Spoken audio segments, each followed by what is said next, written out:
So the offense last year was really challenged. They were scoring right around 17 points a game. I set the over-under at 19.5, about a 3 point per game difference. Would you go over or under for this Redskins team, this Washington football team this season?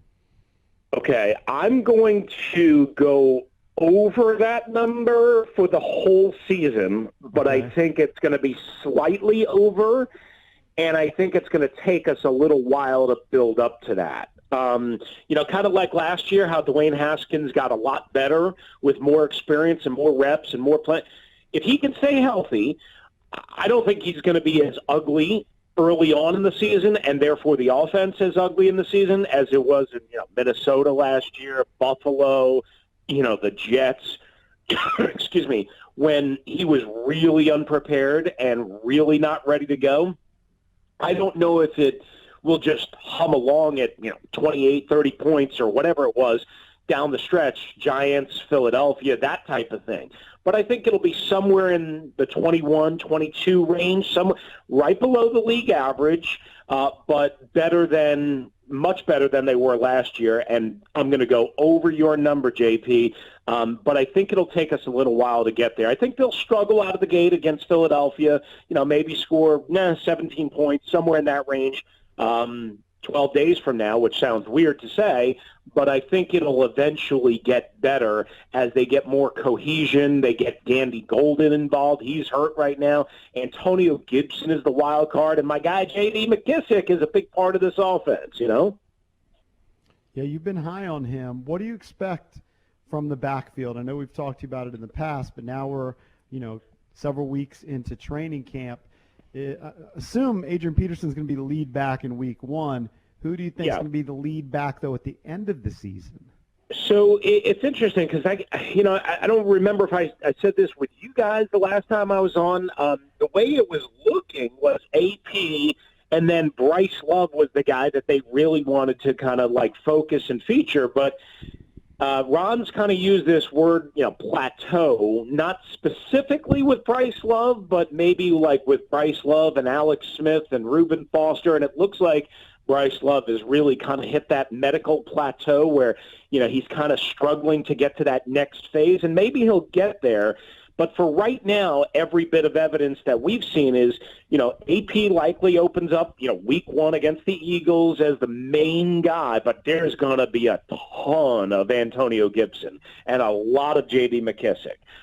That's going to be your 3 guys, and then Peyton Barber kind of rotating in to keep AP fresh and to kind of give a different look, more of a power, tough, maybe a goal line look or a 3rd and 2 type of situation where they want to kind of rotate him in because, again, he'll provide you a little pop. But Antonio Gibson and J.D. McKissic give you a little bit of that sizzle to your steak, if you will. And those 2 guys, you can do a lot of different things with those 2 guys. So I know with all of the emphasis on throwing the ball naturally to the back, screens and little arrow routes and little flat routes and all that stuff, all the jet motion that they're going to run, those 2 dudes are going to be out there a lot, and they're going to have a heavy role, and you're going to see them at the same time on the field. And remind you, guys, we're not starting tomorrow. We're not even allowed to see the rest of practice or the team period of practice. So they have, at least 7 practices, but they haven't shown us things that, and Ron said, we haven't shown you everything, and specifically to Gibson and what they're going to do with him. Now, I don't know what that is. I mean, I have my guesses, but he is going to have a heavy role and a much bigger role than even I originally anticipated when we started camp. Could Bryce Love be cut? Could who be cut? Bryce Love. I don't think so. That would surprise me. Would surprise me. I think they're going to carry 5, which there's maybe a possibility that with the expanded practice squad rules, guys, that they put him on the practice squad and then protect him in one of the 4 protected spots. But when you do that, you've got to eventually, at first expose him to waivers. And I would think that would be a very risky thing to do with a young guy who a lot of teams I know had a higher than fourth-round grade on. Again, the medical part of it, I mean, he's out there and he's practicing. It's not like he's not practicing. You know, a guy like Sadiq Charles can't even get on the practice field, right? Bryce Love is practicing. It's just right now he's kind of hitting that almost that wall or that plateau. So I don't see it, but I guess nothing would shock me. Do you agree that the offensive line is the biggest weak link on this team? Yeah, EB. Yeah. I mean, I would say wide receiver probably. What about tight end? Yeah, I mean, tight end certainly is, but here's the one thing about tight end. It all starts up front, though. Right.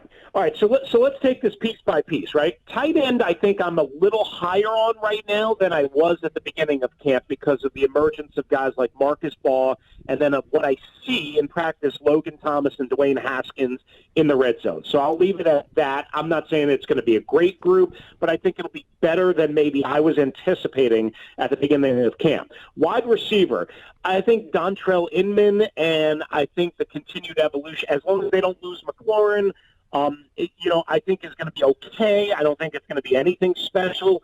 Gandy Golden is really the wild card here because he hasn't shown a whole lot in camp, and he is very, very, very, very raw. Offensive line, because of Charles not practicing at all. He, I think, practiced one day, the first day we were out there, and he's been out since then. He's been stretching. He's been warming up, so he's getting close, but he hasn't been practicing. That, along with Wes Schweitzer, the new guy that they got from Atlanta, that whole that left side, the left guard, left tackle, Wes Martin has seemingly struggled. They've had to bark at him a number of times. So that whole left side is kind of a big question mark. We already knew that. The one thing I feel better about with the offensive line is Jaron Christian. Actually, Jaron Christian has been proficient so far against a very talented defensive line, and we know he's going against Chase Young at times.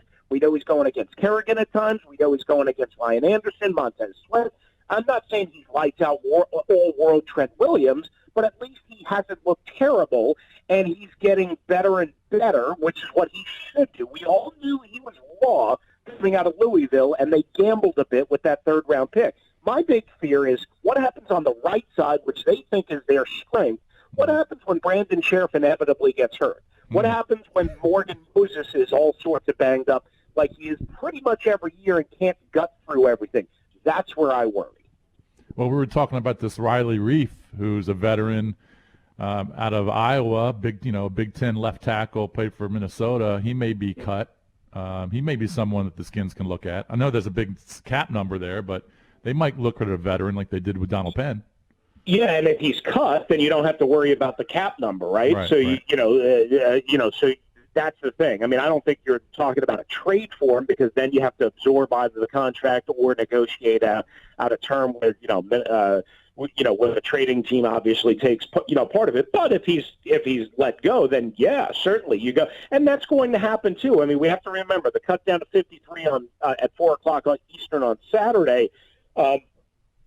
Is going to shake some things up because, we don't know who is going to be, again, let loose around the NFL that they have a positive grade on. And obviously you'd look for connections with Ron in Carolina and John Matsko, the new offensive line coach who's been with Ron in Carolina, as potential fits, right? But, there could be a guy, again, Riley Reif, a perfect example. But I think they like Christian a little bit more than Washington football fans like Jaron Christian. Now, that being said, we need to see in an actual game when he goes against, like top caliber competition, not that the Washington defensive ends aren't, but top end competition when they're seeking to kill and destroy.